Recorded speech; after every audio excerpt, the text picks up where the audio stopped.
What's up everybody, welcome back to the channel, and Manchester United are back in action again, and this time it's in the Europa League against Bodo Glimt for Matchday 5 of the Europa League phase. Old Trafford, 8 PM kickoff tomorrow, and manager Knutsen is Norwegian. He's 56 years of age and he's been in charge of Bodo Glimt since January the 1st, 2018. He has a 59% win percentage with them in 300 games played. He's won 177, drawn 65 and lost 58 as well, and he's only managed two other teams apart from Bodo Glimt as well. So in terms of some insights for the match tomorrow, this is going to be Manchester United's first ever meeting with Norwegian opponents in all European competitions. Bodo Glimt's only previous meetings with English competitions came in the 2022-23 UEFA Europa League, losing 3-0 away and 1-0 at home to Arsenal. And Manchester United have lost their first two home games in the UEFA Europa League, losing to Frank de Boer's Ajax and Marcelo Bielsa's Athletic Club in 2011-12 season. Since then, they've won just one out of 26 at Old Trafford. They've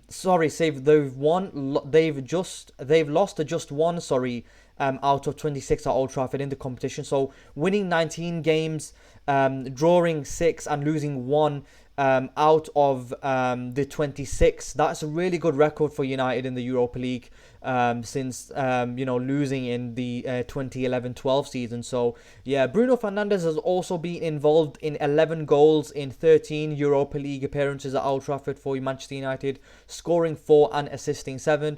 And Bodo Glimt's Patrick Berg has both made the most tackles, 22, and most interceptions with 12 in the Europa League this season. Berg made 9 tackles and 4 interceptions against Karabag on matchday 4.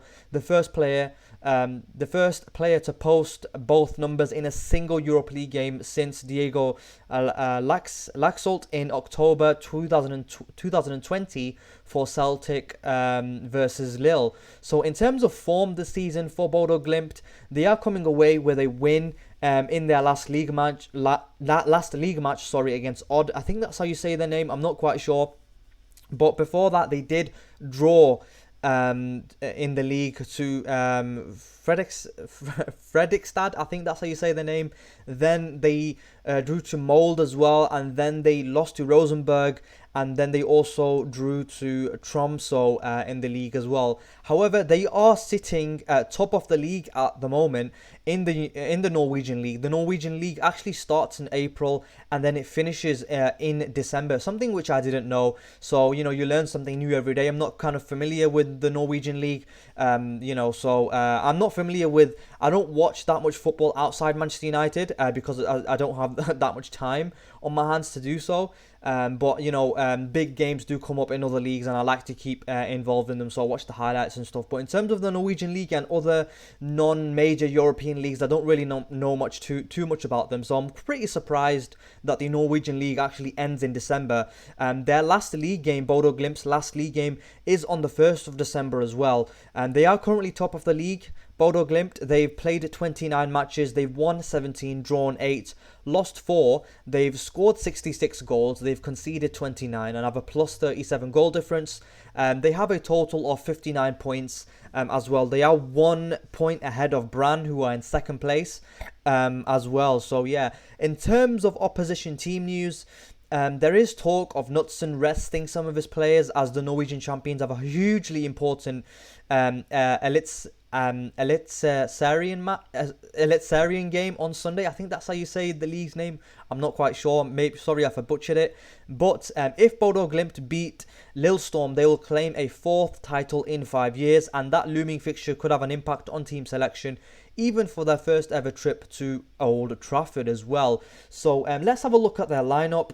Here's their lineup. I'm not going to try pronouncing any of their names like I have in other videos, because I simply just don't want to butcher anything. But that's their lineup. They usually do set up in a 4-3-3 formation, but they do sometimes alter the shape throughout the game as well. They are kind of a little bit flexible as well. They are also hyper aggressive in the transitions as well. They have a high back line. The back line plays close to the halfway line, so they can win the ball back quickly, and they want to squeeze the opposition, and they want you to stop playing out. They don't want you to play out. So playing out for Manchester United is going to be difficult tomorrow, even if it's at Old Trafford. I think they're gonna come. They're gonna high press. I don't think they're gonna sit back. I think they're gonna properly go for it. So yeah, defending, playing out from the back is going to be difficult against a Bodo Glimt tomorrow as well. So also the whole team is going to push high. They are going to try pin the opposition back in their half. They're going to be aggressive and intense. They're going to try to win the ball back in dangerous areas as well. So yeah, in terms of their tactics, summarize the tactics: aggressive press. They capitalize on turnovers. They've got tactical rotations as well. They like the numerical advantages, and most of their play goes through Berg, the central midfielder, or the defensive midfielder, sitting in a single pivot in that 4-3-3. He establishes tempo and midfield control, and he links play. He links the defense to the attack as well. So Starman is going to be Patrick Berg, the midfielder. Everything goes through him, establishes tempo, midfield control, and he links the play as well.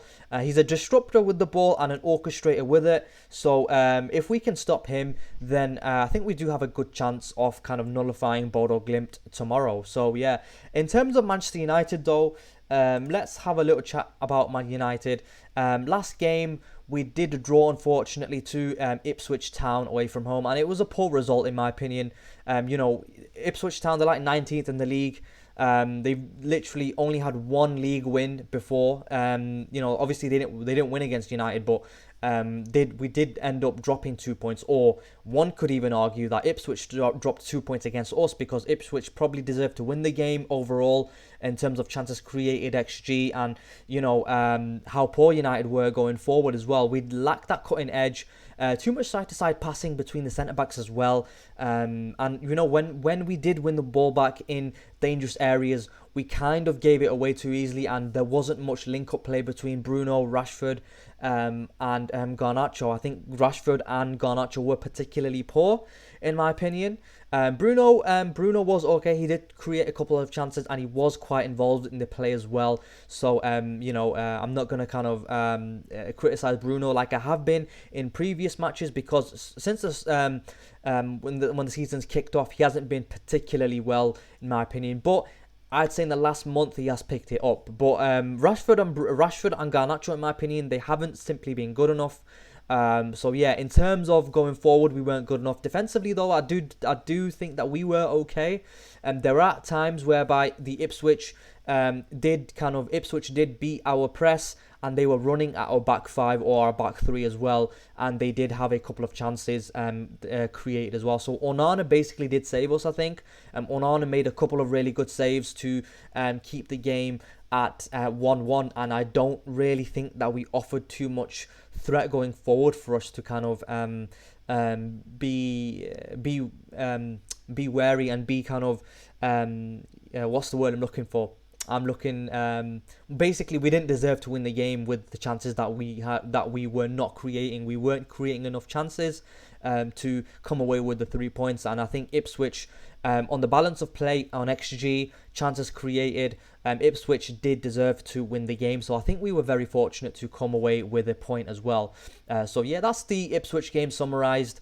In terms of Manchester United's team news, Maguire, Euro, Lindelof are most probably going to be out. I think Euro is training a little bit, but I really don't think he's going to make the matchday squad. Maguire is out for an extended time. I don't know when he's back. Lindelof is also out as well. He didn't make the matchday squad either. However, some positive news was Malacia, Shaw, Mount, Mainu, all after having injuries, after being out for extended periods of time. All four of them, Malacia, Shaw, Mount and Mainu, were all back in the matchday squad. So they could be looking to pick up some minutes against Bodo Glimt tomorrow as well. So Eriksen was also back as well. He started against Ipswich, and Eriksen and Casemiro, I think, had quiet games, and they were poor against Ipswich, in my opinion. And even though kind of Ipswich did kind of mark them out of the game, But yeah, so let's have a look at my Man United starting 11. So this is my Man United starting 11.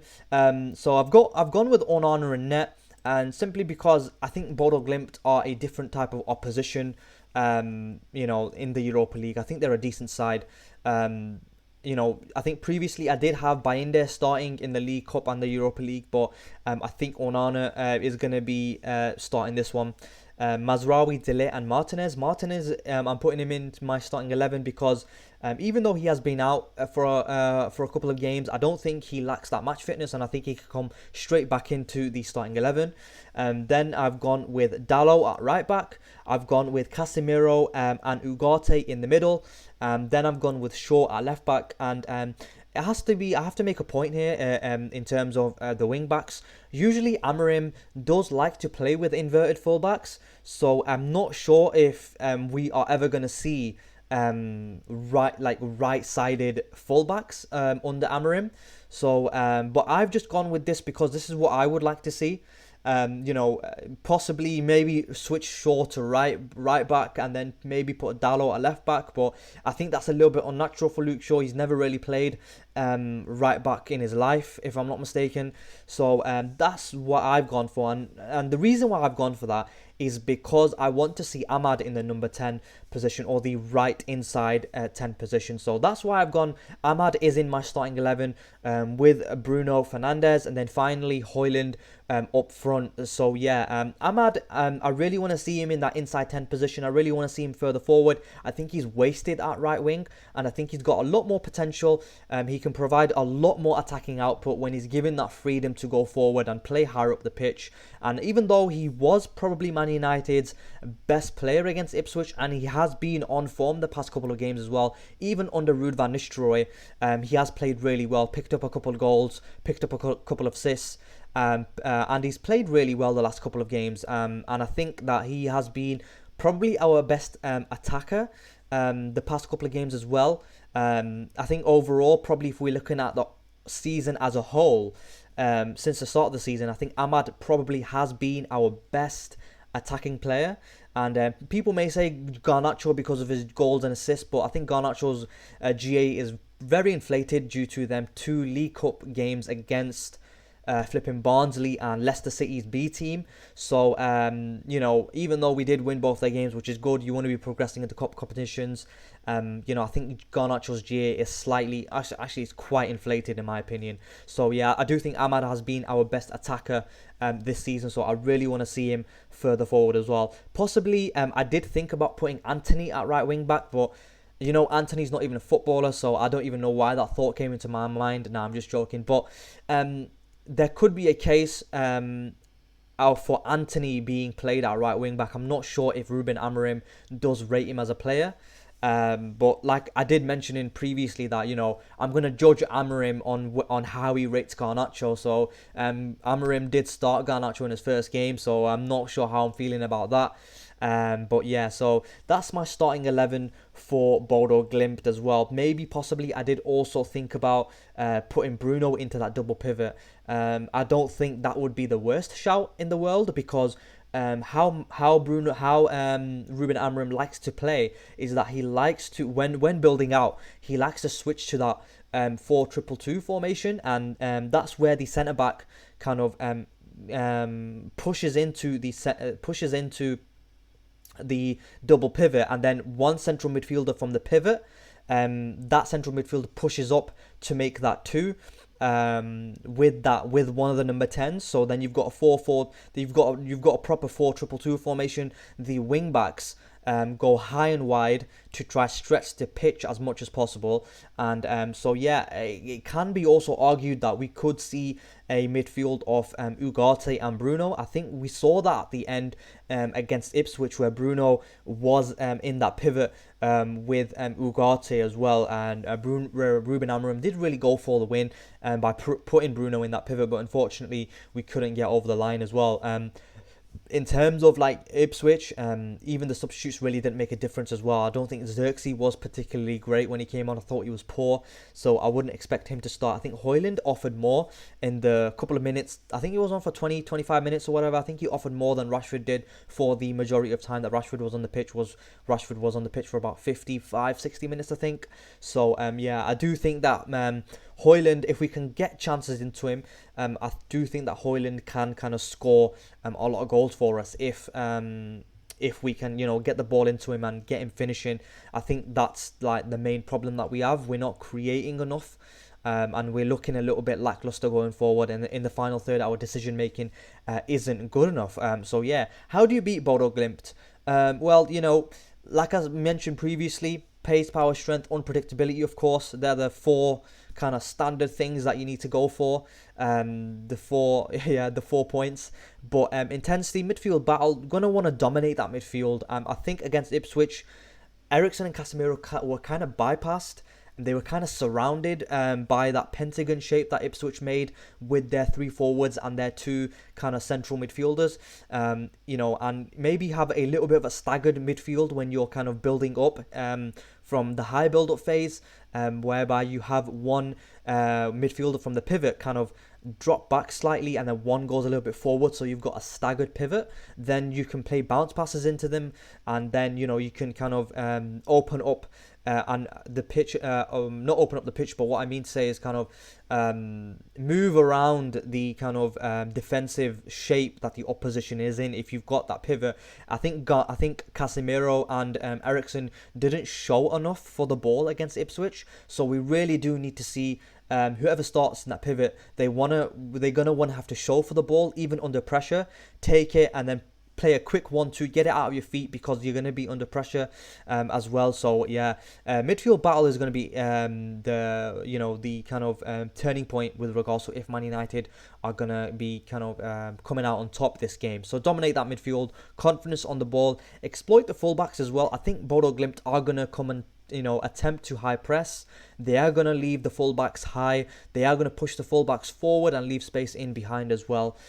So with that pace that Ahmad is going to have, and Højlund's got a little bit of pace as well to stretch out the defence. It's just a matter of finding him. I think we can get some joy as well. But yeah, in terms of Bodo Glimt, they are in the Norwegian league, and they are a decent side, so they are not to be underestimated. But yeah, we gotta score early, finish your chances. Whatever chances that you get, you gotta finish them. So yeah, let's just quickly have a look at the league standings for the Europa League, because it is pretty important that we come away with maximum points, especially because we are playing at home, and we don't really want to be going into the knockout phase playoffs as well. So yeah, let's have a look at the Europa League league phase table. So Lazio are playing very well at the moment, 12 points. Maximum points, 11 goals, 2 goals conceded, so that's pretty good for them. But Man United are down here in 15th position. We did pick up a very important win in our last home game against PAOK.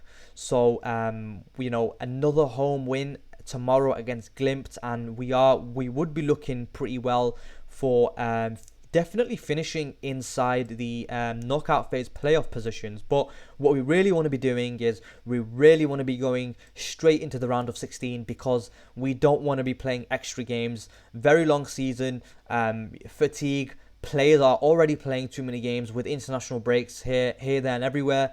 Then you've got the League Cup, FA Cup coming in as well. And obviously the European competitions have now increased games from 6 games in the group to 8 games. So that's more games as well. We really don't want to be finishing in the playoff positions, whereby you're finishing between 9th and 24th. So you finish between 9th and 24th. You do qualify for the knockout phase, but you need to be playing. You're going to be playing 2 extra games, and we don't want to be doing that. So we definitely want to be finishing inside the top 8. And if we do win tomorrow, we are in good stead for kind of pushing into the top 8 positions. But yeah, so let's go back to the full screen. So yeah, in terms of my kind of prediction, I am going to go for a 3-0 Manchester United win.